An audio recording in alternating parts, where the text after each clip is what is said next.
Antigamente usábase moitos porque era gremios, foran artesáns, foran copeiros, carpinteiros, alfaieiros, mesmo mariñeiros, tamén teñen os seus gremios.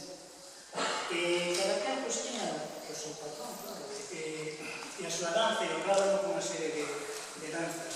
Isto é un conxunto de 3 danzas típicas desa época.